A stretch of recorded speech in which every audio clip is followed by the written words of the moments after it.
ప్రపంచంలో చాలామంది తమకు పెళ్లి చేసుకోవడం ఇష్టం లేదని, అందుకే జీవితాంతం ఒంటరిగా బతికేస్తామని చెబుతారు. అయితే అమెరికాలోని మిస్సౌరీలో నివసించే ఏ వ్యక్తి కూడా బ్రహ్మచారిగా జీవించాలని అనుకోరు. ఎందుకంటే ఇక్కడ బ్యాచిలర్గా ఉంటే కూడా పన్నులు చెల్లించాలి.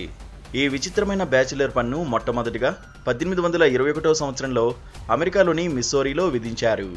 21 నుండి 50 సంవత్సరాల మధ్య వయసున్న అవివాహితులు ప్రతి సంవత్సరం $1 పన్ను చెల్లించాల్సి ఉంటుంది.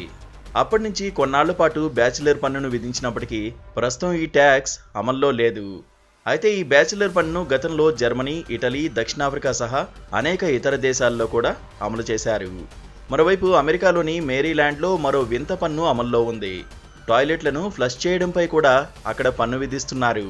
నీటి వినియోగాన్ని నియంత్రించాలనే ఆలోచనతో ఈ పన్నును అమలు చేశారు. ఇక్కడ ప్రతి నెల $5 ప్రజల నుండి టాయిలెట్ ఫ్లషింగ్ పన్నుగా వసూలు చేస్తున్నారు. పన్ను ద్వారా వచ్చిన డబ్బులను మరుగునీటి వ్యవస్థ అభివృద్ధికి ఉపయోగిస్తున్నారు. మరోవైపు 1784 నుంచి 1811 మధ్య బ్రిటిష్ ప్రభుత్వం పురుషులపై టోపీ పన్నును కూడా విధించింది. దీని వెనుక ఉన్న ఆలోచన ఏంటంటే, చాలా ఖరీదైన టోపీలను కలిగి ఉన్న వ్యక్తులు ధనవంతులుగా పరిగణించబడేవారు.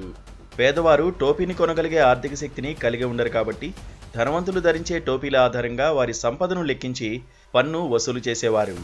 ఇక 18వ శతాబ్దంలో ఇంగ్లాండ్, ఫ్రాన్స్, ఐర్లాండ్, స్కాట్లాండ్ దేశాలు విండో ట్యాక్స్ విధించేవి.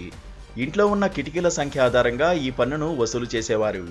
మరోవైపు 10వ శతాబ్దంలో కొంతమంది రాజులు యుద్ధంలో పోరాడడానికి నిరాకరించిన వారిపై పిరిగితనం పన్ను విధించారు. ఇలా ప్రపంచవ్యాప్తంగా అనేక దేశాలు తమ ఆదాయాన్ని పెంచుకోవడానికి చాలా రకాలైన వింత పన్నులు వసూలు చేశాయి.